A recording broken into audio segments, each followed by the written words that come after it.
Friends, welcome back to my channel law notes academy. मैं हूँ Rashmi Vora. Friends, आपने competition के बारे में तो बहुत कुछ सुना होगा, लेकिन क्या आपने कंपटीशन एक्ट ऑफ इंडिया के बारे में सुना है? नहीं सुना तो मैं बता देती हूँ। जिन बच्चों ने पढ़ रखा है लॉ के स्टूडेंट्स में 12th क्लास में और कई सब्जेक्ट्स में बच्चों को पढ़ाया जाता है, और इवन सीए के सब्जेक्ट में भी कंपटीशन एक्ट है, तो उनके भी काम का है, 12th के स्टूडेंट्स के लिए भी है, and it is also important for law students. ठीक है friends, so be sit here, listen it carefully and you can write down, because these are my handmade notes. You can write it as your answer for the questions. Exam में ज़्यादातर question पूछा जाता है competition commission का के बारे में। उनका एम क्या है, ऑब्जेक्टिव क्या है, इनकी पावर्स एंड फंक्शंस क्या हैं, ड्यूटीज़ क्या हैं। इसके अंदर डायरेक्टर जनरल की ड्यूटी पूछी जाती है, एंटी कम्पिटिटिव लॉ के बारे में पूछा जाता है, और कई ऐसे इंपॉर्टेंट पॉइंट्स हैं जिनके बारे में आज मैं डिस्कस करने वाली हूँ। आपको अपने नोट्स के थ्रू आपको सारा टॉपिक एक्सप्लेन करूँगी। पूरा एक्ट आज मैं competition commission of India 2002 explain करने जा रही हूँ, तो प्लीज़ ध्यान से सुनिएगा। और अगर आपको वीडियो पसंद आए तो प्लीज़ लाइक ज़रूर कीजिए, और मेरा चैनल सब्सक्राइब नहीं किया तो सब्सक्राइब कर दीजिए। Thank you friends, let's start now. सबसे पहले मैं आपको बताती हूँ कि ये एक्ट आया कब था। देखिए, ये एक्ट 4 है तो 2002 में इसका बिल पास हुआ था, लेकिन ये एक्ट फोर्स में 31 मार्च 2003 को came into force. Okay, the aim and the object of the competition commission of India is the first aim and object of the act is that this act is to provide keeping in view of the economic development of the country. ये act बनाया क्यों गया था, इसका object है इसको ध्यान में रखते हुए, इकोनॉमिक डेवलपमेंट को ध्यान में रखते हुए, कंट्री की इकोनॉमिक डेवलपमेंट को ध्यान में रखते हुए ये जो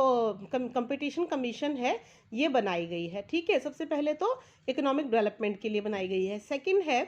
for the establishment of a commission to prevent practices having adverse effect on competition. ये उनके लिए बनाया गया है जहाँ पे सबसे पहले ये देखा जा रहा था कि ये सेकंड पॉइंट में बताया गया है कि कमीशन का एस्टेब्लिशमेंट क्यों किया गया है, क्योंकि देश के अंदर जो पहले देखा जा रहा था कि जो अनफेयर ट्रेड प्रैक्टिसेस चल रही थी, गलत का तरीके से जो बिजनेस चल रहा था, ट्रेडिंग चल रही थी, ठीक है, तो उसको रोकने के लिए ही, स्पेशली प्रिवेंट करने के लिए उनको, जिसका कि गलत इफेक्ट, एडवर्स इफेक्ट पड़ रहा था कंपटीशन पे। मार्केट के अंदर कंपटीशन होना बहुत ज़रूरी है, लेकिन उसके ऊपर इन ट्रेड प्रैक्टिसेस की वजह से गलत इफेक्ट पड़ रहा था, इस वजह से ये एक्ट को बनाना पड़ा। तो ये ऑब्जेक्ट है इसका, ठीक है, एम है। थर्ड पॉइंट है to promote and sustain competition in market. Market के अंदर कंपटीशन को बढ़ावा देने के लिए और बना कर रखने के लिए ही इस एक्ट को बनाया गया है। फोर्थ पॉइंट है to protect the interest of consumers and to ensure freedom of trade carried on by their participants in market in India and for matters connected herewith with incidental thereto. मतलब consumer के protect को बना के रखने के, interest को बना के रखने के लिए, बचाने के लिए, और ट्रेड की फ्रीडम के लिए कि ट्रेड जो बिजनेस है, व्यापार जो है, आसानी से, ढंग से, ठीक ढंग से किया जाए, मार्केट के अंदर लोगों को आसानी से इसकी सुविधाएं प्राप्त हो सकें। ठीक है, जो भी मैटर्स इसके साथ कनेक्टेड है उनको इजीली मूव किया जा सके। नेक्स्ट है fifth point two prohibit trade practices which causes appreciable adverse effect on competition in market within India। ये सेम पॉइंट्स ही हैं ऑलमोस्ट, कि भाई ट्रेड प्रैक्टिसेस को रोकने के लिए, गलत ट्रेड प्रैक्टिसेस को या रेस्ट्रिक्टिव प्रैक्टिसेस को रोकने के लिए जिसका गलत इफेक्ट पड़ रहा है मार्केट के अंदर कंपटीशन के लिए। ठीक है, मार्केट में कंपटीशन नहीं होगा, गलत इफेक्ट पड़ेगा तो लोग बिजनेस नहीं कर पाएंगे, इसलिए इनको रोकने के लिए। नेक्स्ट है to provide quasi judicial body to be called CCI, which shall also undertake competition advocacy for creating awareness and imparting training on competition issues। Means के इसके अंदर इसीलिए क्वासी जुडिशियल बॉडी बोला जाता है, कंपटीशन कमीशन ऑफ इंडिया को CCI बोला, इसका शॉर्ट फॉर्म है, जो कि ये ध्यान रखती है कि भाई अवेयरनेस फैलाई जा सके और ट्रेनिंग के थ्रू लोगों को समझाया जा सके कि आपके लिए हमारी ये कंपटीशन कमीशन ऑफ इंडिया है, जिसके अंदर कि आप कंप्लेंट कर सकते हो, इसमें इंक्वायरी, इन्वेस्टिगेशन की जा सकती है अगर कोई लोग गलत काम कर रहे हैं, और उनके ऊपर पेनल्टीज भी इम्पोज की जा सकती है, लगाई जा सकती हैं। ठीक है, फाइन लगाया जा सकता है और इम्प्रिजनमेंट का भी प्रोविजन है। तो ये क्वासी जुडिशियल बॉडी इसीलिए कहा जाता है क्योंकि इसके अंदर जुडिशियल के हिसाब से पेनल्टीज, फाइन और इम्प्रिजनमेंट का प्रोविजन है इसके अंदर। ठीक है फ्रेंड्स, आगे मैं आपको सारे पॉइंट्स बताऊंगी, ध्यान से सुनते रहिएगा। इसका नेक्स्ट पॉइंट है, it aims at curbing negative aspects to competition through the medium of CCI. ये क्या करता है, नेगेटिव एस्पेक्ट्स कुछ भी अगर कंपटीशन के अंदर आ रहे हैं, गलत बातें आ रही हैं अगर, तो उनको भी रोकने के लिए सीसीआई की ड्यूटी है, कंपटीशन कमीशन ऑफ इंडिया की ड्यूटी बनती है कि वो नेगेटिव एस्पेक्ट्स वगैरह को रोक दे। ठीक है, नेक्स्ट है, it provides investigation by director general. इसके अंदर डायरेक्टर जनरल को भी अपॉइंट किया जाता है ताकि वो हर मैटर के ऊपर इन्वेस्टिगेशन कर सके, ताकि उनके पास जो भी कंप्लेंट्स आएंगी, क्योंकि हर जगह पे कुछ ना कुछ ऐसा प्रॉब्लम्स होती हैं कंज्यूमर को। तो जैसे कंज्यूमर फोरम बने हुए हैं, कल मैंने आपको एक वीडियो बना के दिया था कंज्यूमर प्रोटेक्शन एक्ट का 1986 का, उसके अंदर भी मैंने आपको बताया था डिस्ट्रिक्ट फोरम है, स्टेट फोरम है, नेशनल कमीशन है, तो सारी कमीशंस हैं और सबके अंदर कंप्लेंट आप दे सकते हैं, और कंप्लेंट से आप सेटिस्फाइड नहीं हैं तो आप अपील में जा सकते हैं। ठीक है ना, हायर अथॉरिटी के पास। तो इन्वेस्टिगेशन की पावर भी उनके पास होती है, काउंसिल के पास में। ठीक है ना, तो कमीशन, तो वैसे ही यहाँ पे भी कमीशन के पास में डायरेक्टर जनरल अपॉइंट कर दिया जाता है, वहाँ पे भी एक कर दिए जाते हैं वाइस प्रेसिडेंट्स वगैरह। ठीक है, कमिश्नर अपॉइंट होते हैं, तो वैसे ही यहाँ पे भी डायरेक्टर जनरल अपॉइंट किया जाता है, जो कि जिसका काम इन्वेस्टिगेशन का है। वो स्टेट गवर्नमेंट या सेंट्रल गवर्नमेंट के ऑर्डर से वो इन्वेस्टिगेशन करते हैं और इंक्वायरी करते हैं। ठीक है, तो ये भी इसका ऑब्जेक्ट है बनाने का, ताकि हम इन्वेस्टिगेशन कर सके, कंट्रोल पूरा रखा जा सके ताकि मार्केट में और बिजनेस के ऊपर।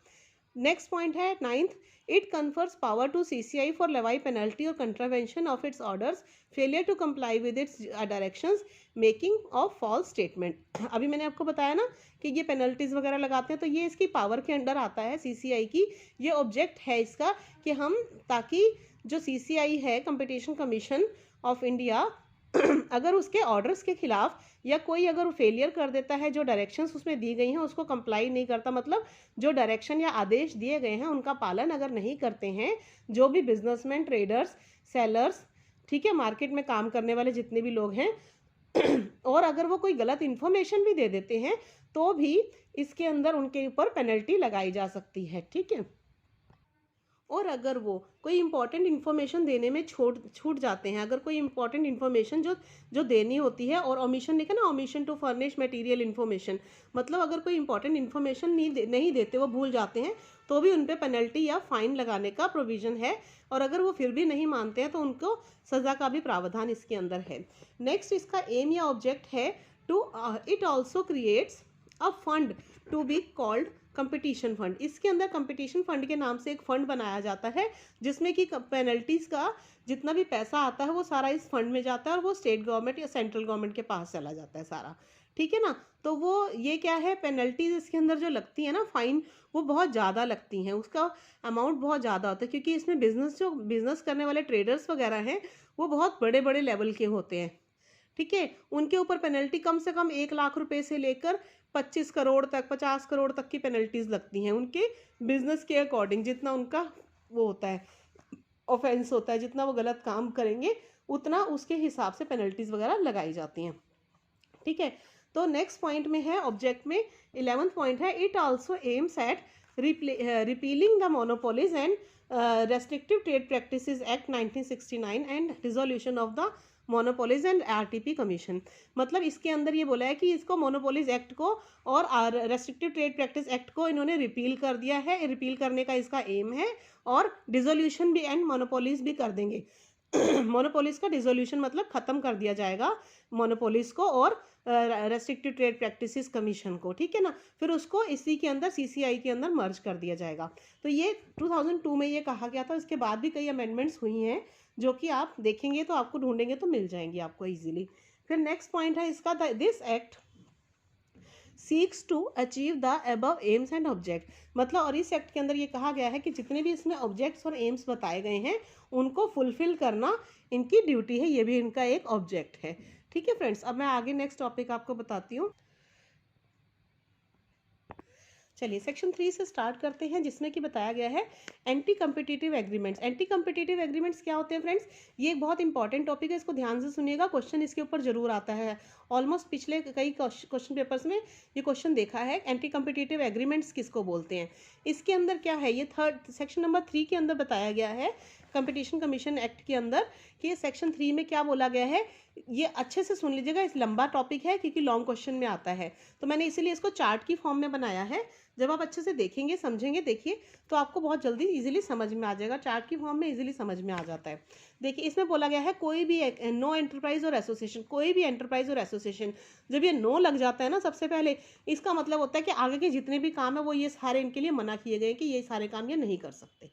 ठीक है, इससे हमेशा समझ जाया कीजिए, बेयर एक्ट के अंदर ऐसी लैंग्वेज लिखी होती है जो बच्चों को इजीली समझ में नहीं आती है। तो नो का मतलब है यहाँ से ही स्टार्ट हो गया कि कोई भी एंटरप्राइज या एसोसिएशन नहीं कर सकती, या फिर पर्सन और एसोसिएशन वो भी नहीं कर सकते। नो वन मतलब कोई नहीं कर सकता, क्या नहीं कर सकता? शैल एंटर इनटू एनी एग्रीमेंट, ऐसे एग्रीमेंट के अंदर एंटर नहीं हो सकते इन रिस्पेक्ट ऑफ, कौन से? जो कि इनसे रिलेटेड है, किन से? Production, supply, distribution, storage, acquisition और कंट्रोल। मतलब कि जो भी इन रिस्पेक्ट ऑफ जो बिजनेस या एंटरप्राइज या एसोसिएशन या पर्सन्स की एसोसिएशन जो है, ये सब लोग नहीं कर सकते, एंटर नहीं हो सकते, ऐसा एग्रीमेंट नहीं कर सकते जो कि प्रोडक्शन मतलब किसी मटेरियल को, किसी प्रोडक्ट को बनाने के लिए प्रोडक्शन, सप्लाई के से रिलेटेड हो, डिस्ट्रीब्यूशन या उसको मतलब बांटने में फैलाना, स्टोरेज या उसको इकट्ठा करना, एक्विजिशन मतलब उसका अधिग्रहण करना या कंट्रोल करना उसका। ठीक है, किस चीज़ का? गुड्स का, मतलब कोई गुड्स या मटेरियल का या प्रोडक्ट जिसको कहा जाता है। और प्रोविजन ऑफ सर्विस, कौन से प्रोविजन? सर्विस के। विच कॉजेज, ऐसे प्रोविजंस कोई भी जो सर्विस के, जिससे कि आप सर्विस प्रोवाइड कर रहे हैं, ठीक है, या गुड्स का ये सब चीज़ें पॉइंट्स, या फिर provision of service which cause, जिससे कि क्या होता है, और लाइकली टू कॉज होता है या हो सकता है क्या? An appreciable adverse effect on competition. कहने का मतलब है इन सब कामों का कोई आप ऐसा एग्रीमेंट नहीं कर सकते जिससे कि एडवर्स यानी कि उल्टा प्रतिकूल प्रभाव पड़े, किस पे? कंपटीशन पे विद इन इंडिया। ये मैंने चार्ट की फॉर्म में डेफिनेशन समझाई है आपको। ठीक है, तो एंटी कम्पिटिटिव एग्रीमेंट के अंदर क्या बोला गया है कि कोई भी एंटरप्राइज या एसोसिएशन, पर्सन ऑफ एसोसिएशन कोई ऐसा एग्रीमेंट नहीं कर सकती in production, supply, distribution, storage, acquisition और कंट्रोल ऑफ गुड्स को लेकर, किसी सामान को लेकर, या प्रोविजन ऑफ सर्विस से रिलेटेड, क्योंकि सर्विस भी देती हैं बहुत सारी कंपनीज। ठीक है ना, सर्विस प्रोवाइडिंग कंपनीज हैं बहुत सारी। तो जैसे कि सर्विस प्रोवाइडिंग आजकल सबसे पहले वो चल रही है, ग्रोफर्स वगैरह है, और ऑनलाइन जो आते हैं ना खाना मंगवाने के लिए आती हैं जो बहुत सारी, जिससे आप ऑनलाइन ऑर्डर करते हैं खाना, तो वो सर्विस प्रोवाइड कर रही हैं। एक जगह से सामान लेके दूसरे लोगों के घरों तक पहुंचाना, वो सर्विस प्रोवाइडिंग कंपनीज हैं, वो उसका एग्जांपल है ही। ठीक है ना, तो वो प्रोविजन ऑफ सर्विसेज हो गई ये सब। अगर उनसे ऐसा गलत इफेक्ट पड़ रहा है कंपटीशन के अंदर मार्केट में विद इन इंडिया, तो वो ऐसा एग्रीमेंट नहीं कर सकती। ये एंटी कम्पिटिटिव एग्रीमेंट उसको बोला था। एंटी का मतलब कम्पिटिटिव एग्रीमेंट का उल्टा, मतलब आप उल्टा नहीं कर सकते। ठीक है फ्रेंड्स, नेक्स्ट सेक्शन 3 क्लॉज 2 में क्या बोला गया है? एनी एग्रीमेंट, ऐसा कोई भी एग्रीमेंट जिसमें आप एंटर हो रहे हैं, किस लिए? जिससे क्या हो रहा है? कॉन्ट्रावेंशन हो रही है ऑफ प्रोविजन, मतलब जो प्रोविजन कंपटीशन एक्ट के अंदर दिए हैं आप उसका उल्लंघन कर रहे हो, ऐसा काम कर रहे हो। विच कंटेन्ड इन सब सेक्शन 1 ऊपर जो कि इसमें दिए गए हैं अबव, ठीक है, आर वॉइड। अगर आप ऐसा कर रहे हो जो इन सब चीज़ों का उल्लंघन कर रहा है, जो प्रोविजन इनसे रिलेटेड दिए हैं कि जिससे कि मार्केट के ऊपर उल्टा प्रतिकूल प्रभाव पड़ रहा है, और अगर आप वो कर रहे हो तो वो एग्रीमेंट्स वॉइड माने जाएंगे। ठीक है, समझ आ गई होगी आपको 3 क्लॉज 2। नेक्स्ट है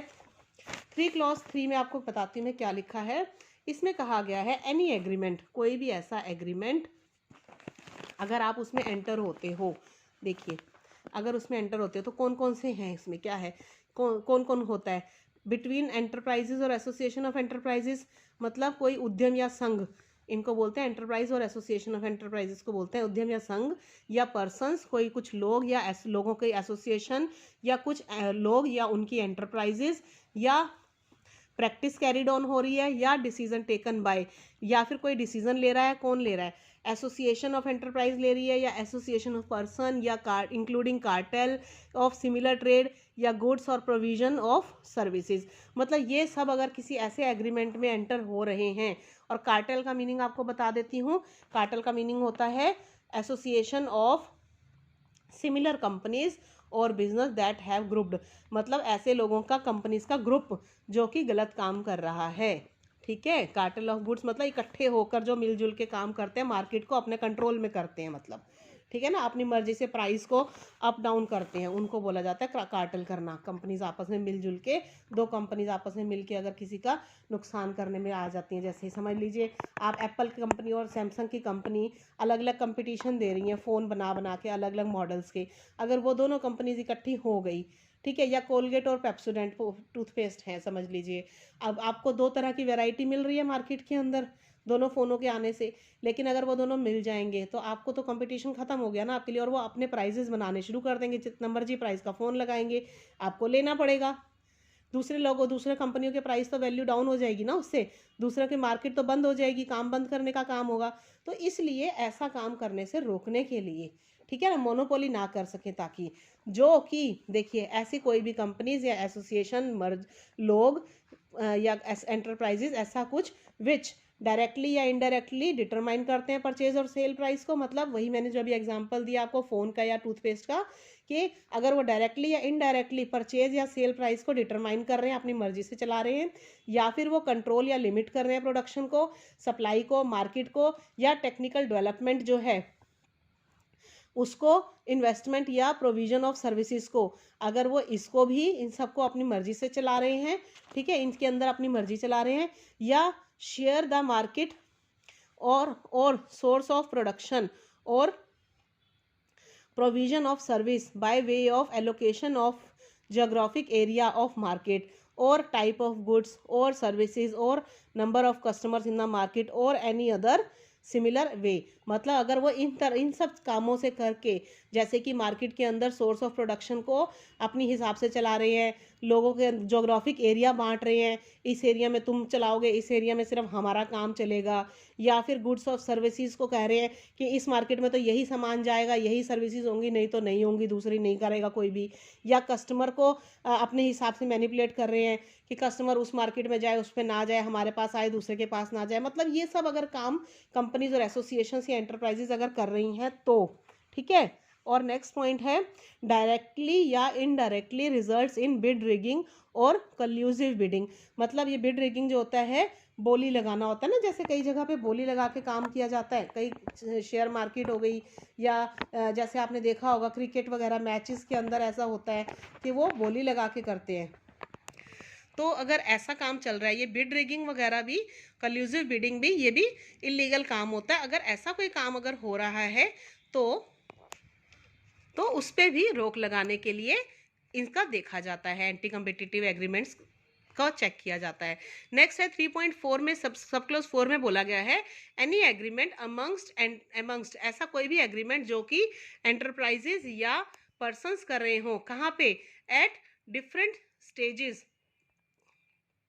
of levels of production chain. मतलब प्रोडक्शन चेन जैसे होती है कि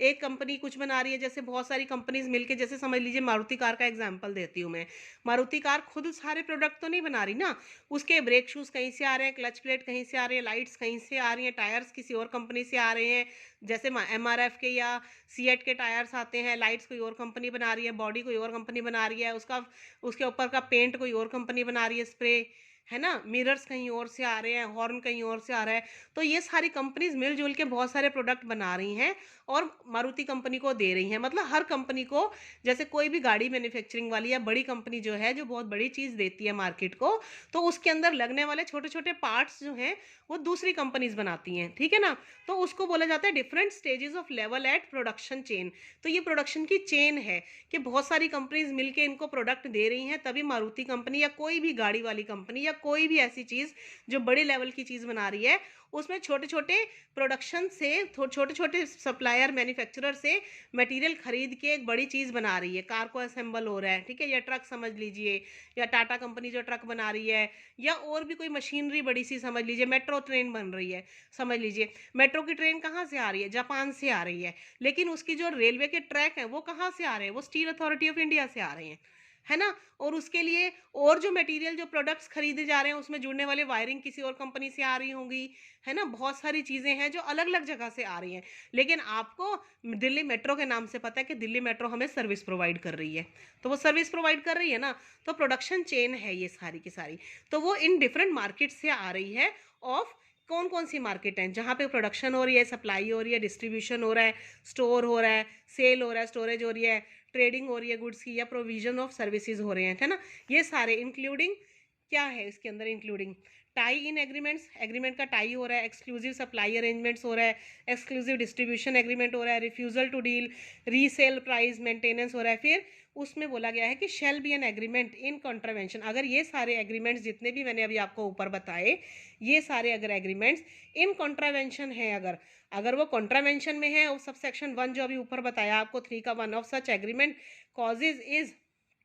अगर ऐसा कॉन्ट्रीवेंशन में है, मतलब अगर वो उल्लंघन कर रहे हैं, तो इज लाइकली टू कॉज और एप्रिशिएबल एडवर्स, अगर उसकी वजह से मार्केट के अंदर इफेक्ट पड़ रहा है कंपटीशन के ऊपर, तो वो सारे वॉइड माने जाएंगे इंडिया के अंदर, अगर ऐसा हो रहा है तो, ठीक है ना फ्रेंड्स।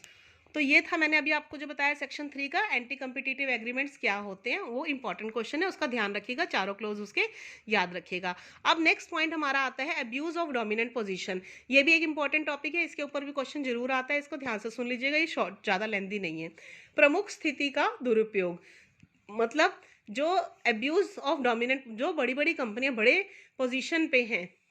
जैसे टाटा, बिरला, अंबानी, रिलायंस कंपनी हो गई उनकी, है ना, ऐसी बहुत बड़ी बड़ी कंपनीज हैं, आपने सुनी होंगी, किसी भी बड़ी कंपनी का नाम ले लीजिए, तो वो जो कंपनीज हैं, अमेजोन वगैरह हैं, और कोई भी है ऐसी, अगर वो कंपनीज मार्केट के अंदर, फ्लिपकार्ट है, एयरटेल है, फ़ोनों की कंपनियां हो गई, प्रोडक्ट्स कपड़ों की कंपनियां हो गई, कुछ भी लेवाइज है, गुची है, कुछ भी ऐसी चीज़ें हैं प्रोडक्ट, तो वो अगर कंपनीज ऐसी हैं, तो वो अपनी स्थिति का दुरुपयोग करती हैं, मार्केट को अपने हिसाब से मैनिपुलेट करती हैं, मार्केट के अंदर प्राइजेस को, कस्टमर को, ट्रेडर्स को अपने हिसाब से अपनी मर्जियां चलाती हैं, तो वो उसका अपनी पोजीशन का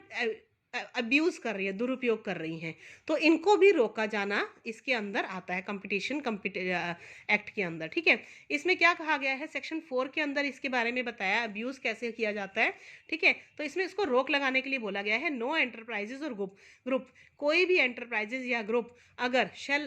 अब्यूज कर रहा है अपने डोमिनेंट पोजीशन का, इफ एनी एंटरप्राइजेज और ग्रुप अगर कर रहा है, कैसे, डायरेक्टली, इनडायरेक्टली इम्पोज कर रहा है, अनफेयर गलत तरीके से, या फिर डिस्क्रिमिनेटरी वे में कर रहा है, मतलब ठीक ढंग से काम नहीं कर रहा है, डिस्क्रिमिनेशन कर रहा है, किसी को दूंगा अच्छा, किसी को अच्छा नहीं दूंगा, या डायरेक्टली इनडायरेक्टली कुछ भी ऐसा कर रहा है, ठीक है। या फिर कंडीशन इन परचेज और सेल और गुड्स और सर्विसेज, मतलब कंडीशन लगा रहे हैं परचेज और सेल के ऊपर या गुड्स और सर्विसेज के ऊपर, कि नहीं जी हम तो अपनी कंडीशन लगा रहे हैं कि आप हमारा प्रोडक्ट खरीदोगे तो हम आपको एक के साथ दो देंगे, नहीं तो हम तभी आपको और चीज़ देंगे अगर आप हमारा खरीदो, जैसे कोई कार्ड के कूपन्स वगैरह, वाउचर वगैरह आजकल कंपनीज दे देती हैं, आप 2000 का सामान खरीदो तो आपको एक फ्री कूपन 500 रुपये का वाउचर मिल जाएगा, आपको नेक्स्ट शॉपिंग पे आपकी वो हो जाएगा, 500 रुपये कम हो जाएंगे, ऐसा वाउचर, ताकि आप बंध जाएं कि आपको वाउचर मिलेगा, आप 2000 की शॉपिंग आपको करनी कंपलसरी हो जाएगी, आपको वाउचर मिलेगा, ताकि बेनिफिट फिर उनका कि आप 500 रुपये का वाउचर के चक्कर में फिर उस कंपनी के पास जाओगे प्रोडक्ट खरीदने, और उसके ऊपर वैलिडिटी लिख देते हैं 1 या 2 महीने की, भाई आप इतने दिन में आओगे तो आपको 500 रुपये रिफंड हो जाएंगे, मतलब उसमें लेस हो जाएंगे नेक्स्ट परचेज पे, अदरवाइज नहीं होंगे। तो ये मार्केट के अंदर अपनी पॉलिसी चलाना इनको बोलते हैं। मार्केटिंग कैसे कर रहे हैं, वो कंडीशंस लगा रहे हैं सेल्स के ऊपर, ये गुड्स और सर्विसेज के ऊपर,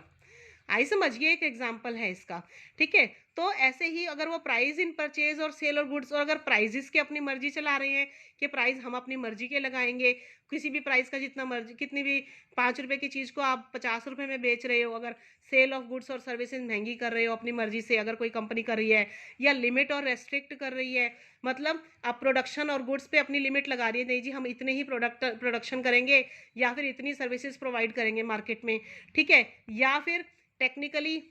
और साइंटिफिक डेवलपमेंट की जो रिलेटिंग टू गुड्स हैं उसकी या फिर services of prejudice of customer, मतलब कस्टमर को अपनी मर्जी से हम सारी चीज़ें देंगे, डेवलपमेंट करेंगे। या लिमिट लगा रहे हैं या रिस्ट्रिक्शन लगा रहे हैं ना वो तो कस्टमर्स के ऊपर कि भाई कस्टमर को हर चीज़ हम अपनी मर्जी से देंगे, जो भी देंगे, मैनिपुलेट हो रही हैं चीज़ें, ठीक है। या फिर अगर वो इंडल्ज कर रहे हैं इन ऐसी प्रैक्टिसेस में जो कि जिससे मार्केट में डिनायल ऑफ मार्केट एक्सेस हो रहा है, मतलब कंज्यूमर को मार्केट के अंदर मिल नहीं रहा सामान, जिससे कि डिनायल हो रहा है मार्केट एक्सेस में, मतलब लोग मार्केट के अंदर जा नहीं पा रहे हैं, उनको वो चीज़ें मिल नहीं रही हैं क्योंकि वो अपनी मर्जी से मार्केट के अंदर चीज़ें दे रही हैं, ठीक है ना। जो चीज़ वो बेचना चाह रहा है वही बेच रहे हैं।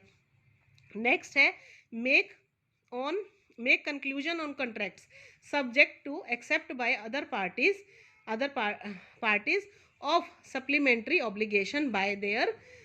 nature or according to commercial usage have no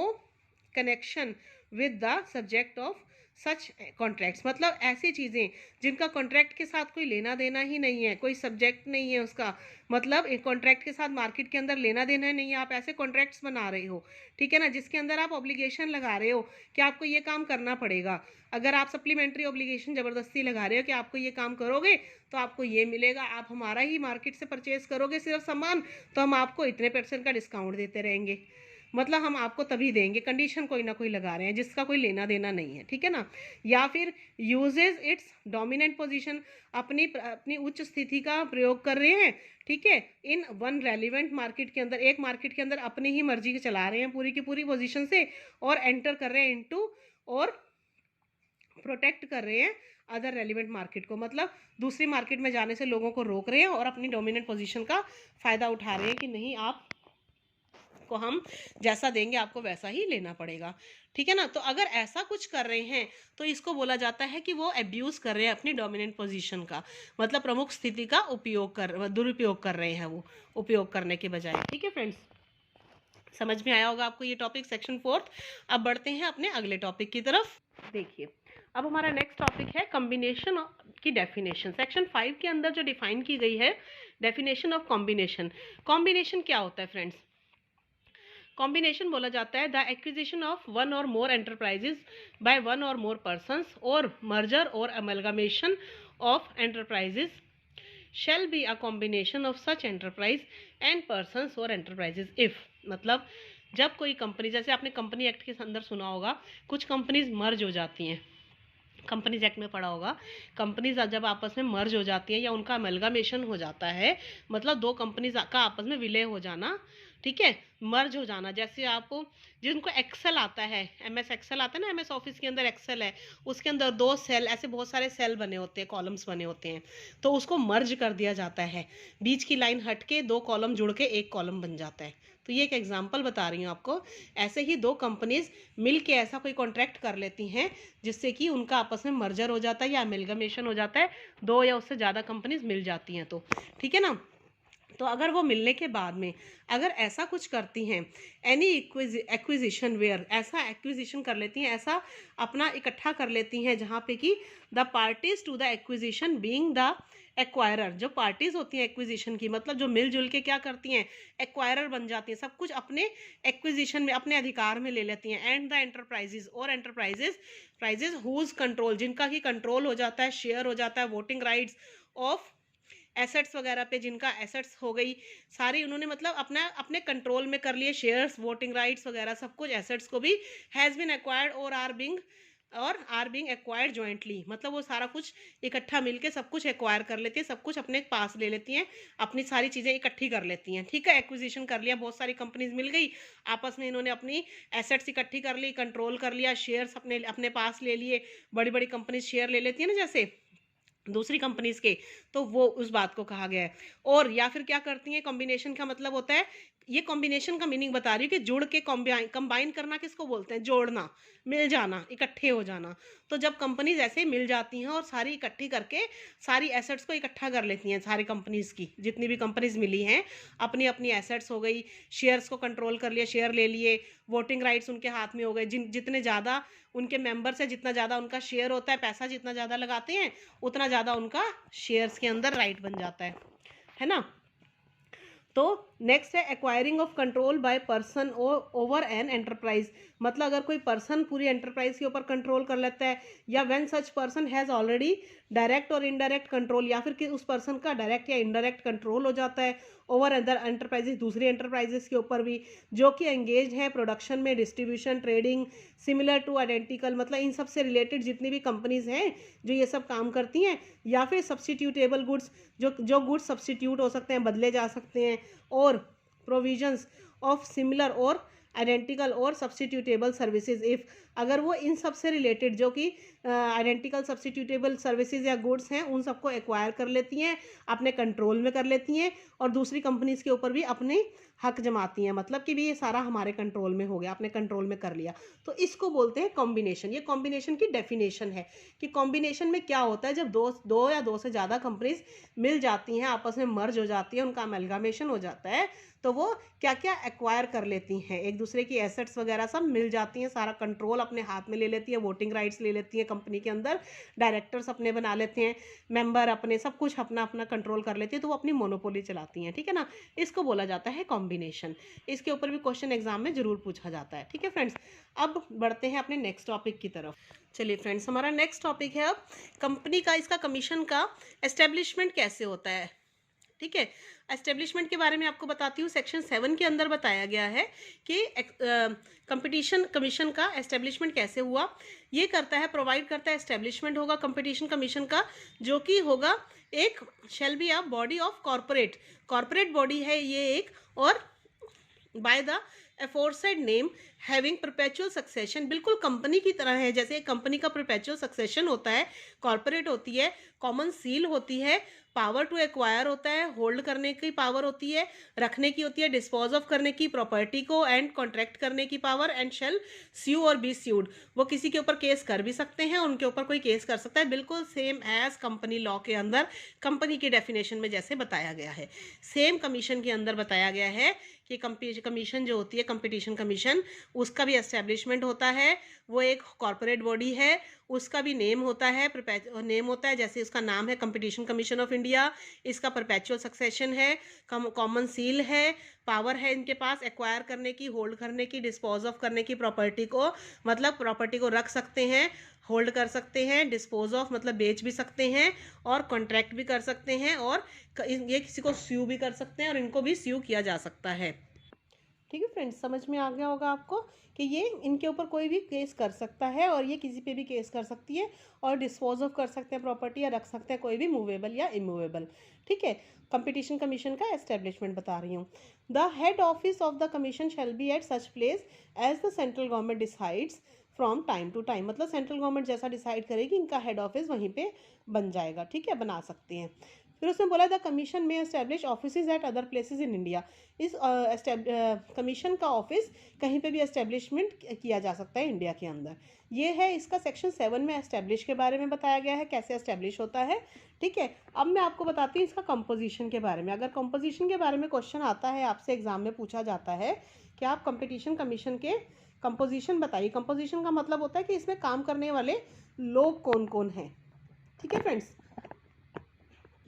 अब मैं आपको सेक्शन 8 में इसकी कंपोजिशन बता रही हूँ। कंपोजिशन के अंदर कौन कौन से मेंबर्स हैं। इसके अंदर एक चेयरमैन होता है, 2 और मिनिमम 2 या मैक्सिमम 6 मेंबर्स अदर मेंबर्स रखे जाते हैं। और उसके बाद बताया इसमें होल्ड, और ये मेंबर्स जो होते हैं ये होल्ड टाइम मेंबर्स होते हैं। इनका कोई टाइम ड्यूरेशन और बाकी सबकी तरह 5 साल तक फिक्स नहीं होता, ठीक है। और जो इनके जो मेंबर्स या चेयरपर्सन होता है उनको कम से कम 15 ईयर्स का एक्सपीरियंस होना जरूरी होता है, ठीक है। और ये 15 ईयर्स का एक्सपीरियंस होता है, और जो मेंबर्स होते हैं वो स्पेशल एक्सपर्ट होते हैं ये, ठीक है ना। जैसे लॉ में, बिजनेस में, या बहुत सारी फील्ड्स हैं जैसे, उन सब के अंदर इनका देखना जरूरी होता है कि इनको उन चीज़ों का एक्सपीरियंस होना जरूरी है। और इनका जो अपॉइंटमेंट होता है वो सेंट्रल गवर्नमेंट के थ्रू होता है, ठीक है फ्रेंड्स। सेक्शन 8 में कंपोजिशन जो है, चेयरमैन और अदर मेंबर्स का अपॉइंटमेंट सेंट्रल गवर्नमेंट करती है। 15 ईयर्स का एक्सपीरियंस चाहिए, और ये होल टाइम मेंबर्स होते हैं, एक चेयरपर्सन और मिनिमम 2 और मैक्सिमम 6 अदर मेंबर्स होते हैं। उसके बाद सेक्शन 9 में बताया गया है सिलेक्शन कमेटी के बारे में, कि सिलेक्शन कमेटी कौन सी होती है, सिलेक्शन कमेटी क्या करती है। जैसे एक सिलेक्शन कमेटी अपॉइंट कर दी जाती है, जो क्या करती है, उसके अंदर CGI को चेयरपर्सन बना दिया जाता है, ठीक है। CGI जो चीफ जस्टिस ऑफ इंडिया होते हैं, इसके कंपटीशन कमीशन ऑफ इंडिया के चेयरमैन CGI हैं, ठीक है, होते हैं। और सेक्रेटरी ऑफ जो मिनिस्टर ऑफ कॉर्पोरेट अफेयर्स है वो भी एक मेंबर बनते हैं। Secretary of minister of corporate affairs वो इसका मेंबर बनते हैं। एक दूसरा है secretary of ministry of law and justice के जो होते हैं वो भी मेंबर बनते हैं। और 2 अदर एक्सपर्ट मेंबर्स भी रखे जाते हैं। जो ये भी एक्सपर्ट मेंबर होते हैं ये किसी न किसी पर्टिकुलर फील्ड्स के अंदर, लॉ में, बिजनेस में, मैंने आपको बताया इंडस्ट्री में, ट्रेड में, कॉर्पोरेट अफेयर्स में, ठीक है ना, इकोनॉमिक्स में, इकोनॉमिक अफेयर्स में, किसी भी चीज़ में, इन मतलब मोस्टली बहुत सारी चीज़ों में ये एक्सपर्ट होने चाहिए। ठीक है फ्रेंड्स, इसके बाद आपको बताती हूँ सेक्शन 10। सेक्शन 10 में क्या बताया हुआ है, टर्म ऑफ ऑफिस जो है वो उसके अंदर तो बताया होल टाइम होते हैं, लेकिन सेक्शन 10 में बताया कि चेयरपर्सन का 5 इयर्स का है और मेंबर्स का 5 अप टू 65 इयर्स की एज। मेंबर्स जो है उनकी एज 65 इयर्स की जब तक नहीं होती वो तब तक मेंबर बने रहेंगे, और चेयरपर्सन के लिए 5 इयर्स के। होल टाइम का मतलब होता है पूरे 5 साल तक रहेंगे, ठीक है ना, और मेंबर्स भी 65 इयर्स की एज तक रह सकते हैं। ठीक है, सेक्शन 10 के सब क्लोज 4 के अंदर बताया गया है कि in case of death of chairman, अगर चेयरमैन की डेथ हो जाती है तो सीनियर मोस्ट मेंबर जो होगा, इनमें से सीनियर मोस्ट मेंबर जो होगा वो चेयरमैन की पोस्ट पे तब तक काम करेगा जब तक कि नया चेयरमैन अपॉइंट नहीं हो जाता। सेक्शन 10 के क्लोज 5 में बताया गया है इन केस ऑफ एब्सेंस, अगर चेयरमैन जो है वो बीमार है या सीट पे नहीं है किसी और रीज़न की वजह से, तो अपना काम नहीं कर सकता वो, तो उसकी ड्यूटीज़ जो है सीनियर मोस्ट मेंबर ही डिस्चार्ज करेंगे उनके सारे फंक्शंस ऑफ द चेयरमैन, जब तक कि नया जो चेयरमैन है जिस रीज़न की वजह से एब्सेंस हुआ है वो अपनी ड्यूटीज़ को दोबारा ज्वाइन नहीं कर लेते, अपने रिज्यूम नहीं कर लेते फंक्शन को। ठीक है, सेक्शन 11 में बोला गया है इनकी रेजिग्नेशन या रिमूवल या सस्पेंशन कैसे किया जाएगा चेयरमैन या अदर मेंबर्स का। तो वो बोला गया कि बाय नोटिस के थ्रू सेंट्रल गवर्नमेंट जो है इनको देगी और ये रिमूव करने के लिए, और अगर इन्होंने रेजिग्नेशन देना है तो ये राइटिंग में सेंट्रल गवर्नमेंट को लिख के देंगे कि हम रिज़ाइन करना चाहते हैं, ठीक है ना। और अगर इनका रिमूवल या सस्पेंशन है तो सेंट्रल गवर्नमेंट रिटर्न में इनको देगी, फिर ये ऑफिस रिज़ाइन कर सकते हैं।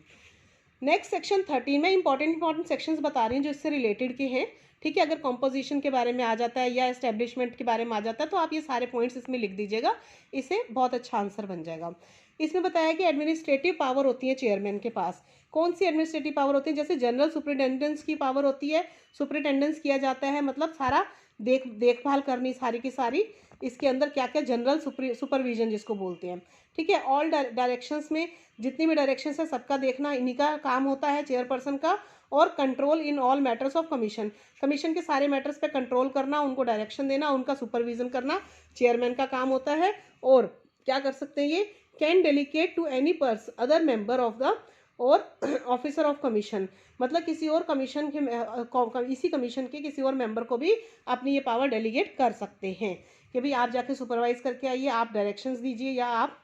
कंट्रोल में कीजिए, अगर कुछ है तो थोड़ा बहुत काम ये डेलीगेट कर सकते हैं। चलिए बढ़ते हैं अपने नेक्स्ट सेक्शन की तरफ। फ्रेंड्स, ये भी एक इंपॉर्टेंट टॉपिक है, इसके अंदर इस पर भी क्वेश्चन पूछा जाता है कि ड्यूटीज़ पावर एंड फंक्शन क्या है कमीशन के। तो जो ये ड्यूटीज़ पावर एंड फंक्शंस हैं वो सेक्शन 18 से 40 के अंदर बताए गए हैं, इनको भी ध्यान से सुन लीजिएगा, this is also very important question. क्या है, क्या कर सकती है commission, inquiry into certain agreements of और and documents agreements and dominant position of enterprise, मतलब कि ये इंक्वायरी कर सकती है एग्रीमेंट्स के अंदर, जो भी कंपनीज आपस में एग्रीमेंट बनाते हैं, जैसे कंपनीज एक्ट के अंदर कंपनीज एग्रीमेंट बनाती है ना, और कंपनीज का रजिस्ट्रेशन करवाया जाता है तो वो कंपनी के फॉरम में जाते हैं, ठीक है ना, तो वैसे ही इसके अंदर भी एग्रीमेंट्स बनते हैं और ये इनकी इंक्वायरी करता है और डोमिनेंट पोजीशन ऑफ एंटरप्राइजेस की देखनी पड़ती है, वो देखते हैं, इसकी इंक्वायरी करते हैं कि डोमिनेंट पोजीशन पे जो है वो क्या कर रहे हैं, कैसे काम कर रहे हैं। दूसरा है inquiry into combination by commission, जो कॉम्बिनेशन में कंपनीज आई होती हैं, कॉम्बिनेशन में मैंने आपको बताया था 2, 4, 5 कुछ भी कंपनीज मिल के मर्जर या अमलगामेशन कर लेती हैं तो वो कॉम्बिनेशन बोला जाता है उनको, तो उनका वो देखते हैं कि ये सारी कंपनीज मिलके कहीं अपनी डोमिनेंट पोजीशन का मिसयूज तो या अब्यूज़ तो नहीं कर रही हैं, मार्केट के ऊपर अपनी मोनोपोली तो नहीं चला रही हैं, कहीं अनफेयर ट्रेड प्रैक्टिसेस तो नहीं कर रही हैं, उसकी इंक्वायरी भी कमीशन करती है। तो ये जो ड्यूटीज़ पावर एंड फंक्शंस हैं इन तीनों का मतलब एक ही होता है, ये काम इन्होंने करने हैं, इन्हीं काम की पावर इनके पास है और यही इनके फंक्शंस हैं। तो जब भी ऐसा क्वेश्चन आएगा, ड्यूटीज़ आए या पावर आए या फंक्शन आए, तीनों में से एक आए, तो आपने यही सारे पॉइंट्स इसके अंदर लिखने हैं, क्योंकि जो उनकी ड्यूटीज़ है वही उनके फंक्शंस है, वही उनकी पावर्स हैं, ठीक है ना, ड्यूटीज़ की ही पावर उनको मिली हुई है करने के लिए।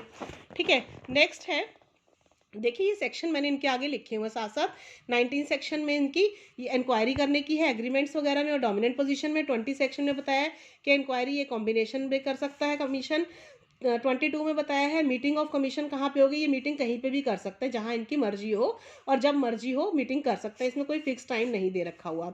उसके बाद जो है सेक्शन 23, 24, 25 जो है वो रिपील हो चुका है, ठीक है। फिर सेक्शन 26 में बोला है कि सेक्शन 19 के प्रोसेस की इंक्वायरी, जो सेक्शन 19 में बोला गया है इसकी इंक्वायरी का प्रोसीजर 26 सेक्शन में दिया कि ये इंक्वायरी कैसे करेंगे, ठीक है। भाई इंक्वायरी का प्रोसीजर होता है जैसे पूरा वैसे करेंगे उसमें, ठीक है। सेक्शन 27 में बताया है कि ऑर्डर बाय कमीशन जो आएंगे आफ्टर इंक्वायरी के बाद में जो भी कमीशन ऑर्डर देगी उसको और इनटू एग्रीमेंट्स पे या अब्यूज ऑफ डोमिनेंट पोजीशन पे उसके ऑर्डर्स का इनको पालन करना पड़ेगा, ठीक है ना। और अगर पालन नहीं करेंगे तो उनके लिए क्या पेनल्टीज, फाइन्स और इम्प्रिजनमेंट वगैरह है वो सारा इसमें बताया जाता है कि कमीशन ने अपना इंक्वायरी के बाद ऑर्डर देना है और वो जो ऑर्डर देती हैं वो सेंट्रल गवर्नमेंट के पास जाता है, ठीक है ना। जो कमीशन देती हैं इसमें डायरेक्टर जनरल जो है वो इंक्वायरी करता है और डायरेक्टर जनरल को स्टेट गवर्नमेंट या सेंट्रल गवर्नमेंट ऑर्डर देती है तभी वो इंक्वायरी कर सकता है, अदरवाइज नहीं कर सकते, ठीक है। फिर वो इंक्वायरी करने के बाद अपनी रिपोर्ट जो है स्टेट गवर्नमेंट या सेंट्रल गवर्नमेंट जहाँ से उनको ऑर्डर आया होता है वहाँ पे अपनी रिपोर्ट देते हैं और पार्टी को भी एक रिपोर्ट देते हैं। तो ये प्रोसीजर है इनका इंक्वायरी का और उसके बाद में आगे का, ठीक है। उसके बाद ये देखते हैं नेक्स्ट में division of enterprises enjoying dominant position. मतलब सेक्शन 28 में बताया है कि एंटरप्राइजेस का जो डिवीजन हुआ है वो एंजॉय कर रही है कि नहीं अपनी डोमिनेंट पोजीशन का, कहीं मिसयूज तो नहीं कर रही है एंजॉय करने के बजाय, ठीक है। सेक्शन 29 में बताया है ये इनकी पावर्स एंड ड्यूटीज़ हैं कमीशन की देखने की। Procedure for investigation in of contravention, अगर कोई भी कंपनी, एंटरप्राइज, पर्सन या एसोसिएशन जो भी हैं वो अगर कॉम्बिनेशन में मिल के, ठीक है, कॉम्बिनेशन में मिल गए हैं और अगर वो ठीक से काम नहीं कर रहे हैं तो उनका ऊपर इन्वेस्टिगेशन का प्रोसीजर क्या होगा, वो सेक्शन 29 में बोला गया है कि वो अगर काम ठीक से नहीं कर रही हैं तो उनके ऊपर इन्वेस्टिगेशन की जाएगी। इन्वेस्टिगेशन के लिए भी ऑर्डर ऊपर से आएगा तभी इन्वेस्टिगेशन की जाती है, ठीक है। Procedure in case of notice under section सब क्लोज 2 ऑफ सेक्शन 6, सेक्शन 6 के अंदर जो बताया गया है सब क्लोज 2 में वो उसका प्रोसीजर ऑफ नोटिस होगा कि आप नोटिस कैसे देंगे उसको, ठीक है। ये सेक्शन 30 में बताया है। उसके बाद सेक्शन 31 में बताया है कि ऑर्डर ऑफ कमीशन जो है, कमीशन का जो ऑर्डर आएगा इन सर्टेन कॉम्बिनेशंस में, मतलब कॉम्बिनेशन के ऊपर भी जब इंक्वायरी या इन्वेस्टिगेशन होगी तो उनके लिए जो ऑर्डर आएगा वो कैसे आएगा, उसका क्या, उसको उनको पालन करना पड़ेगा। फिर नेक्स्ट में बताया है इनके पावर क्या है, एक्ट्स जो कि टेकिंग प्लेस आउटसाइड इंडिया, अगर कोई काम ऐसा है जो इंडिया के बाहर हो रहा है बट उसकी having an effect on competition in India, अगर कुछ ऐसी काम बाहर ट्रेडिंग या कुछ ऐसी चल रही है बाहर लेकिन उसका इफेक्ट इंडिया के ऊपर कंपटीशन में पड़ रहा है तो उसका क्या करना पड़ेगा, ठीक है ना। तो उसके बारे में ये इनकी पावर है कि उसके ऊपर कैसे ये काम करते हैं, कमीशन कैसे काम करेगी, सेक्शन 32 में बताया। फिर सेक्शन 33 में बताया power to issue interim order, ये जो है कमीशन जो है इंटरिम ऑर्डर्स को भी पास कर सकती है, ये भी इसकी पावर के अंडर आता है, ठीक है। नेक्स्ट 35 में बताया, सेक्शन 34 जो है वो भी रिपील हो चुका है। 35 में बताया कि अपीयरेंस बिफोर कमीशन, मतलब अगर कमीशन बोलती है, कुछ ऑर्डर देती है कि आप हमारे सामने अपीयर होइए, ठीक है ना, और अपीयर होने के लिए फिर वो अगर कुछ डॉक्यूमेंट्स मांगती है, कुछ प्रूफ्स मांगती है तो वो उसको कंपनीज़ को, ये कंपनीज़ के लिए होता है तो वो कंपनीज़ के सामने उनको अपीयर होना पड़ता है, ठीक है। नेक्स्ट है 13 पॉइंट में बोला है section 36 power of commission to regulate its own procedure. 36 में बताया कि इनका जो खुद का प्रोसीजर है उसको रेगुलेट करता है कमीशन, वो इसकी पावर है कि वो खुद अपने प्रोसीजर को रेगुलेट करेगा कि भाई कैसे कैसे हमें काम करना है, तो वो सारा रेगुलेशन जो है वो उसकी पावर के अंदर है कमीशन की। नेक्स्ट है रेक्टिफिकेशन ऑफ ऑर्डर्स, अगर उन्होंने कमीशन ने कोई ऑर्डर दे दिया है तो उसको रेक्टिफिकेशन करने की पावर भी, ड्यूटी भी इन्हीं की है कमीशन की, कि वो खुद ही रेक्टिफाई करेंगे अपने ऑर्डर्स को। नेक्स्ट है सेक्शन 39 में बताया है कि अपने ऑर्डर्स का एग्जीक्यूशन कैसे करेगी commission, by imposing monetary penalty, मतलब अगर कोई ऑर्डर ऐसा आया है जिसके अंदर उन्हें देखा है उन्होंने कि एंटरप्राइजेज या एसोसिएशन या पर्सन्स जो भी है कंपनीज काम ठीक से नहीं कर रही हैं, मिसलीडिंग कर रही हैं या फॉल्स इन्फॉर्मेशन दे रही हैं, या जो मटेरियल इन्फॉर्मेशन, जो जरूरी इन्फॉर्मेशन उन्हें देनी चाहिए थी जो बिजनेस करने के लिए कि हम ये करेंगे लेकिन उन्होंने दी नहीं जानबूझ के या छुपा ली, तो उसके लिए जो ऑर्डर उन्होंने दिया इन्वेस्टिगेशन करने के बाद पता चला, तो इन्वेस्टिगेशन के बाद जो ऑर्डर आया तो ऑर्डर आने के बाद उन पे पेनल्टी लगाई जाएगी। तो किस किस पे कितनी कितनी पेनल्टी लगेगी वो आगे पेनल्टी के टॉपिक में मैं आपको सारा बताऊंगी। वो सेक्शन 39 में बताया है कि वो अपने ऑर्डर्स को पेनल्टी को फिर एग्जीक्यूट करते हैं। ठीक है फ्रेंड्स, अब आगे बताते हैं इसके एक दो पावर फंक्शन और भी हैं। एक है इनकी ड्यूटी, सेक्शन 18 में जो बताई है वो ड्यूटीज अलग थी तो इसलिए मैंने अलग से मेंशन की है। ये कमीशन की ड्यूटीज़ क्या हैं, ये चार ड्यूटीज़ हैं, ये भी आप लिख लीजिएगा ध्यान से, ये भी इंपॉर्टेंट टॉपिक है। It shall be the duty of the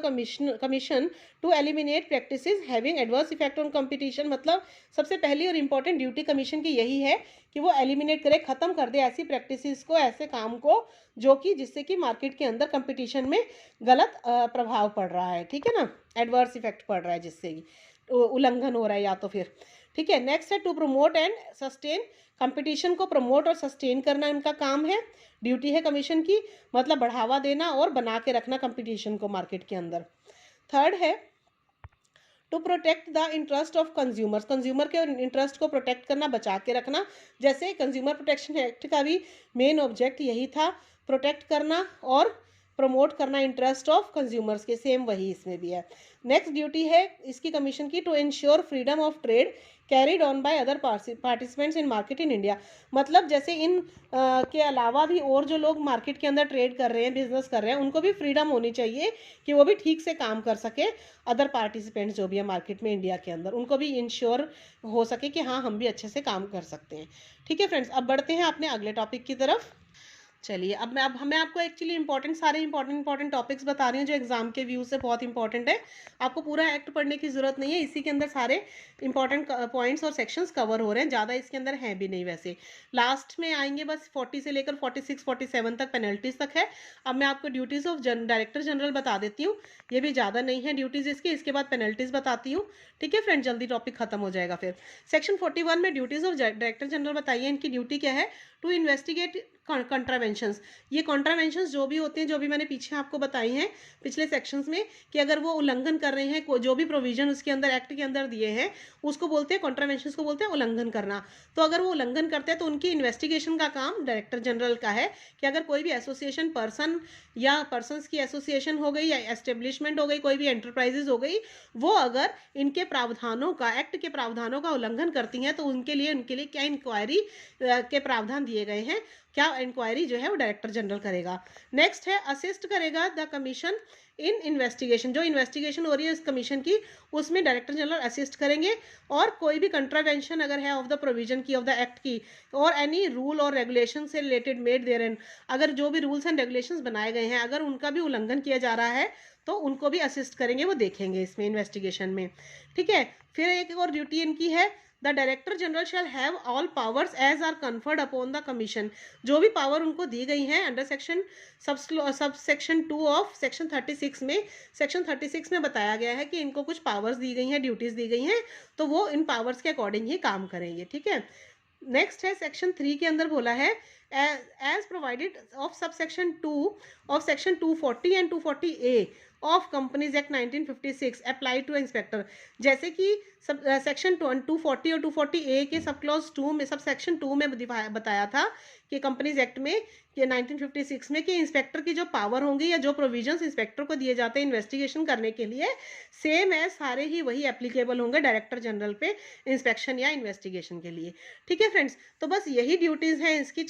तीन ड्यूटीज़ हैं इनकी जो मेन इंपॉर्टेंट है डायरेक्टर जनरल की। ठीक है, ध्यान से देख लीजिए, इनको आपने लिखना हो तो प्लीज़ आप लिख लीजिए, इसीलिए मैं स्लो समझा रही हूँ आपको और वीडियो दिखा रही हूँ। तो आप इसको पॉज कर करके भी, मैं जल्दी में थोड़ा इसलिए समझाती हूँ ताकि बच्चे बोर ना हो, उन्हें रुकना ना पड़े ज़्यादा बीच में।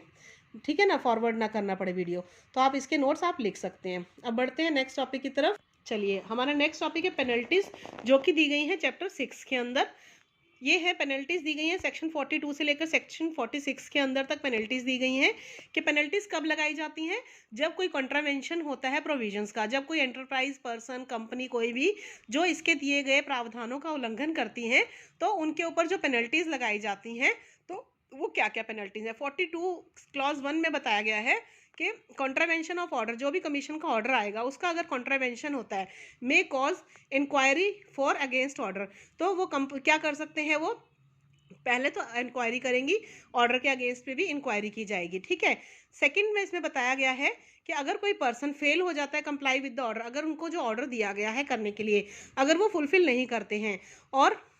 डायरेक्शंस दी गई हैं जो भी कमीशन के थ्रू इशू की गई हैं under section 27, 28, 31, 32, 42A and 43A, अगर ये सब दी गई हैं वो नहीं करते हैं तो उन पे क्या पेनल्टी लगाई जाएगी, 1 लाख पर डे के हिसाब से और मैक्सिमम है 10 करोड़ तक, ठीक है। तो ये पेनल्टीज इनके ऊपर लगाई जाएंगी इफ नॉन कंप्लायंस। अगर 1 लाख रुपए पर डे के हिसाब से पेनल्टी है, अगर वो नहीं देतेंगे, कई टाइम तक वो नहीं दे रहे तो मैक्सिमम 10 करोड़ तक की पेनल्टी लगाई जा सकती है। किस लिए कि अगर वो कॉम्बिनेशन अगर वो कर रहे हैं, अगर ऑर्डर को फुलफिल नहीं कर रहे तो, ठीक है। उसके बाद 42(3) में बताया अंडर सेक्शन 39 के हिसाब से पनिशमेंट भी दी गई है कि भी अप टू 3 साल तक की पनिशमेंट है इसमें, ठीक है। अगर ये ऑर्डर फुलफिल नहीं करते तो पनिशमेंट है 3 साल तक की और फाइन अप टू 25 करोड़ रुपए तक का, या फिर दोनों भी हो सकते हैं एज चीफ मेट्रोपॉलिटन मैजिस्ट्रेट, जैसा कि उनको ठीक लगेगा। इसके अंदर जो भी सारे प्रोविजंस दिए जाते हैं, जो कोर्ट की प्रोसीजर्स होते हैं, वो सिविल कोर्ट की तरह ही होते हैं, ठीक है फ्रेंड्स।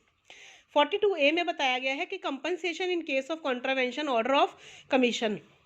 भाई अगर कोई कॉन्ट्रावेंशन होता है, किसी को नुकसान हो जाता है, तो उसको कंपनसेशन भी दिलवाया जाता है कमीशन के थ्रू। इसमें बोला है कि एप्लीकेशन दी जाती है, एपीलेट ट्रिब्यूनल के अंदर एप्लीकेशन जाती है ऑर्डर के लिए फॉर रिकवरी ऑफ कंपनसेशन, कि भी हमें कंपनसेशन चाहिए, रिकवरी करने के लिए कंपनसेशन चाहिए हमारा, ठीक है, हमें लॉस हुए फॉर एनी एंटरप्राइजेज, किसी एंटरप्राइजेज के थ्रू फॉर एनी लॉस या डैमेज, अगर किसी कंपनी को लॉस या डैमेज हुआ है, shown to have been suffered, अगर किसी को दिख रहा है कि हाँ इनको सफ़र हुआ है सच में, by such person as a result of the said enterprises, जैसा कि कंपनी ने कहा हमें किसी पर्सन की वजह से बिजनेस में लॉस या सफ़र हुआ है, तो वो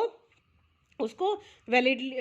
इसको वॉयलेट कर रहे हैं, अगर किसी ने डायरेक्शन इशू जो की गई थी कमीशन के थ्रू, तो उनको कंपेंसेशन भी दिलवाता है ये, ठीक है। अब है सेक्शन 43, इसके अंदर पेनल्टी बताई गई है for failure to comply with directions of commission and director general. अगर डायरेक्टर जनरल या कमीशन कोई भी डायरेक्शन देते हैं, ठीक है, उन्होंने कोई डायरेक्शन दी है, अगर उसको भी उन्होंने फुलफिल नहीं किया एंटरप्राइजेज ने या कंपनी ने जो बिजनेस कर रहे हैं, तो उनके ऊपर पेनल्टी अंडर सेक्शन 43 लगेगी। पेनल्टी क्या है, shall be punishable with fine में बी एक्सटेंड टू 1 लाख रुपए तक का, 1 लाख रुपए से लेकर per day up to 1 crore तक की पेनल्टी इनके ऊपर लगती है अगर कोई उन्होंने डायरेक्शन दी है। इसके अंदर एक्चुअली पेनल्टीज और जो फाइन्स है ये बहुत ज़्यादा लगते हैं, क्योंकि ये बड़े लेवल पे कंपनीज का काम होता है, ठीक है ना। कंपटीशन कमीशन है, इसमें बड़ी लेवल पे बिजनेस जो है वो कंपटीशन में आते हैं। 43A के अंदर बताया है इनके पास पावर है to impose penalty for non furnishing of info on combination, मतलब जिन कंपनीज ने आपस में मिलजुल के मर्जर या अमलगमेशन किया है वो कॉम्बिनेशन में आई हैं, और अगर उन्होंने कोई इंपॉर्टेंट इन्फॉर्मेशन नहीं दी, जैसे कि दो कंपनी समझ लीजिए मिल गई, उन्होंने मर्जर कर लिया, समझ लीजिए एप्पल और सैमसंग की कंपनी हो गई, ठीक है, और एयरटेल कंपनी हो गई, या उनके साथ कोई और कंपनी मिल गई, उनके साथ फ़ोन की आइडिया है, रिलायंस है, अगर ये सारी कंपनीज मिल के अपना उन्होंने बना लिया, मर्ज कर लिया, और उन्होंने इंपॉर्टेंट इन्फॉर्मेशन जो कस्टमर के पास जानी चाहिए थी, कंज्यूमर के पास में, कि हम आपको क्या फ़ायदा देंगे, क्या क्या देंगे क्या नहीं देंगे, लेकिन उन्होंने बाद में वो बताया नहीं, और वो चीज़ें उनके ऊपर फाइन लगाने लग गए। जैसे कि पहले की प्राइजेस इनकमिंग या आउटगोइंग कॉल्स के ऊपर कम होते थे, लेकिन वो ये नहीं बताते हैं कि आप 1 मिनट से ऊपर अगर कॉल करोगे तो कितने लगेंगे, अगर सेम कंपनी के सिम पे कॉल करोगे तो कम लगेंगे, दूसरी कंपनी के सिम पे करोगे तो ज़्यादा लगेंगे। ये इंपॉर्टेंट इन्फॉर्मेशन होती है जो कि कंपनीज छुपा लेती हैं, बताती नहीं है, और बाद में जब सिम ले लेते हैं या नंबर उनका कंपनीज का ले लेते हैं, बाद में जब उनके बिल आते हैं, जैसे क्रेडिट कार्ड के केस में होता है ज़्यादातर, है ना, लोन के केसेस में, क्रेडिट कार्ड के केसेस में ज़्यादातर होता है कि क्रेडिट कार्ड दे दिया जाता है, बाद में उनको कई इन्फॉर्मेशन पता ही नहीं होती, लोगों के फिर बड़े बड़े बिल आ जाते हैं, ठीक है। तो फिर ऐसी अगर कंपनीज कुछ ऐसी चीज़ें छुपाती हैं, फर्निश नहीं करती हैं इंपॉर्टेंट इन्फॉर्मेशन कॉम्बिनेशन में आके, तो उनके ऊपर पेनल्टी क्या लगती है 1% ऑफ टोटल टर्नओवर और assets whichever is higher of such a combination, मतलब कॉम्बिनेशन में आने के बाद में कंपनीज की टर्नओवर, एसेट्स वगैरह, प्रॉपर्टी बहुत ज़्यादा बढ़ जाती है। जैसे ये बड़ी बड़ी कंपनीज मिल जाती है तो इनकी टर्नओवर एक्चुअली बहुत ज़्यादा मिलियंस में, बिलियंस में होती है। तो अगर वो ऐसा कुछ करती हैं तो उनका टर्नओवर का 1% या एसेट्स का 1% या फिर विच एवर इज़ हायर, दोनों में से जो चीज़ भी ज़्यादा होता है उस उतना पेनल्टी इनके ऊपर लगती है कम्बिनेशन पे, क्योंकि कम्बिनेशन में बहुत सारी कंपनीज मिलके काम करती हैं, ठीक है। तो उनकी एसेट्स वैल्यू टर्नओवर बहुत ज़्यादा होती है, तो उसके लिए 1% पेनल्टी भी कम बहुत ज़्यादा ही है, ठीक है। तो इसलिए उन पर इतनी लगती है। नेक्स्ट में सेक्शन 44 में बताया है कि penalty for making false statement, अगर कोई कंपनी फॉल्स झूठी स्टेटमेंट दे रही है या फिर भूल गई है इंपॉर्टेंट इन्फॉर्मेशन, मटेरियल इन्फॉर्मेशन, जैसे मैंने अभी एग्जांपल दिया आपको कि भाई इन्फॉर्मेशन देना भूल गया। जैसे कोई समझ लीजिए दवाई की कंपनी है, उसने अपनी दवाइयाँ तो दे दी, उसने बेनिफिट्स तो बता दिए, लेकिन उसके साइड इफ़ेक्ट नहीं बताए, और ये नहीं बताया कि इस दवाई को खाने से ये भी हो सकता है, ऐसा है, या ये लोग ना खाएं या वो लोग ना खाएं। कुछ केसेस में ऐसा होता है, उसकी इंपॉर्टेंट इन्फॉर्मेशन वो नहीं देते। कुछ प्रेग्नेंट लेडीज़ के लिए मना है, कुछ बच्चों के लिए मना है, या कुछ ऐसे पेशेंट्स ओल्ड एज के लिए, है ना, मना होता है जैसे, तो वो इंपॉर्टेंट इन्फॉर्मेशन बताते नहीं, या फिर झूठी इन्फॉर्मेशन दे देते हैं, फॉल्स स्टेटमेंट दे देते हैं। तो उस उनके लिए पेनल्टी अंडर सेक्शन 44 में लगती है, अगर कोई पर्सन ऐसा करता है, ठीक है। कोई मेक्स ऐसी false statement in any material particular और नोइंगली टू बी फॉल्स, जिनको उनको पता है कि ये झूठी है फिर भी वो इन्फॉर्मेशन दे रहे हैं, या फिर सच्ची इन्फॉर्मेशन को वो छुपा रहे हैं, जानबूझ के छुपा रहे हैं, तो उनके ऊपर पेनल्टी लगती है 50 लाख से 1 करोड़ रुपए तक की पेनल्टी लगती है, ताकि कंज्यूमर को नुकसान ना हो, इसलिए ये पेनल्टीज लगाई जाती हैं, ठीक है फ्रेंड। आगे बढ़ते हैं। सेक्शन 45 में पेनल्टी बता रखी है for offence in relation to furnishing of info, मतलब अगर ऐसा कोई इन्फॉर्मेशन बताने में उन्होंने कोई ऑफेंस कर दिया है, कोई ठीक से इन्फॉर्मेशन नहीं बताई है, according to provision section 44, if a person who furnishes or is required to furnish any particular documents, मतलब अगर उन्होंने कोई डॉक्यूमेंट देना था कोई इंपॉर्टेंट, ठीक है ना, उन्होंने झूठा डॉक्यूमेंट बनवा लिया, सर्टिफिकेट बनवा लिया, झूठा रजिस्ट्रेशन करवा लिया, या कोई और इंपॉर्टेंट जो कि डॉक्यूमेंट चाहिए थे जिनको इंपॉर्टेंट सही होना जरूरी होता है, लेकिन अगर वो फॉल्स इन्फॉर्मेशन या डॉक्यूमेंट दे देते हैं जानबूझ के, या फिर ओमिट कर देते हैं स्टेट करना, मटेरियल फैक्ट इंपॉर्टेंट चीज़ बताना छोड़ देते हैं, बताते नहीं है, भूल जाते हैं, या फिर जानबूझ के उसको ऑल्टर कर देते हैं इंपॉर्टेंट इन्फॉर्मेशन को, ताकि कंज्यूमर हमारी चीज़ को खरीद ले, हम असली चीज़ ना बताएं, ठीक है ना। तो ये सारी इन्फॉर्मेशन अगर बताते हैं, अगर वो नहीं बताते तो उनके ऊपर पेनल्टी लगती है, ये भी ऑफेंस होता है, तो पेनल्टी उनके ऊपर 1 करोड़ रुपए तक की पेनल्टी लगती है। और कमीशन जो है may also pass such other order as it deems fit, मतलब कमीशन कोई और ऑर्डर भी इनके लिए पास कर सकती है। नेक्स्ट है 46 के अंदर, ये लास्ट पेनल्टी है, power to impose lesser penalty. Lesser penalty का मतलब होता है कि कंपनी जो है, कमीशन जो है वो कम पेनल्टी भी लगा सकती है। किस केस में लगा सकती है? अगर कोई प्रोड्यूसर, कंपनी का प्रोड्यूसर है, मतलब कोई कंपनी मैन्युफैक्चरर है, प्रोड्यूसर जो कोई चीज़ का प्रोडक्शन कर रहा है, मटेरियल गुड्स का, ठीक है ना, सेलर, डिस्ट्रीब्यूटर है, ट्रेडर है, सर्विस प्रोवाइडर है, या इंक्लूडिंग एनी कार्टेल भी मान लीजिए, और which is alleged to have violated section 3, जिन्होंने सेक्शन 3 मतलब मैं आपको जो मैंने बताई थी चीज़ें, वो सारी अगर उन्होंने कॉन्ट्रावेंशन किए हैं या फिर उन्होंने वो चीज़ें वायलेट किए हैं, ये सारी चीज़ें, और has made a full and true disclosure, अगर उन्होंने कॉन्ट्रावेंशन में वायलेशन हुई थी, अगर उनसे वायलेशन हो गई है और वो उसके बारे में अगर सच सच बात बता देते हैं, डिस्क्लोज कर देते हैं कि हमसे ये वायलेशन हो गया है, ठीक है ना, गलती से हो गया या जानबूझ के हमसे हो गया है, तो उनके ऊपर ये जो प्रोड्यूसर्स वगैरह हैं, अगर वो सच बता देते हैं तो उनके ऊपर कम पेनल्टी लगती है, lesser penalty as may deem fit then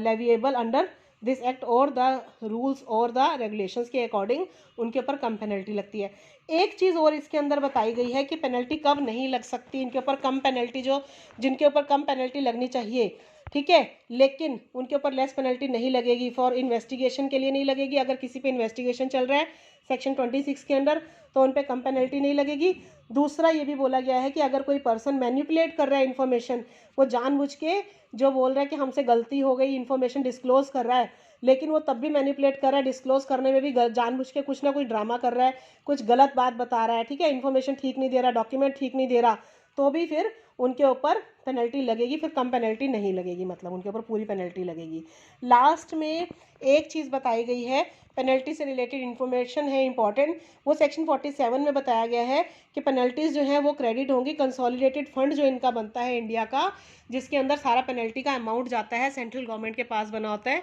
ये सारा फंड जो है according to section 47 consolidated fund of India के अंदर जाता है, ठीक है फ्रेंड्स। ये था पेनल्टीज का सारा टॉपिक अभी का।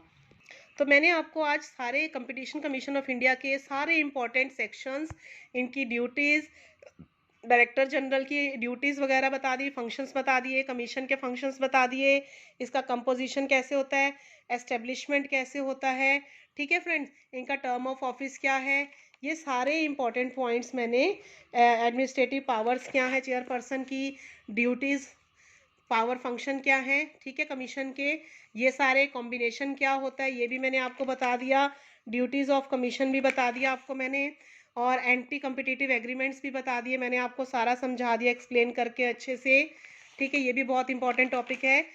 ये ठीक है, उसके बाद में मैंने आपको सेक्शन 4 भी बता दिया कि डोमिनेंट पोजीशन का अब्यूज़ कैसे करते हैं, ठीक है, वो कौन करते हैं, कैसे करते हैं, ठीक है, ये भी इलीगल काम है। और ड्यूटीज़ ऑफ डायरेक्टर जनरल बता दी मैंने आपको अभी सारी।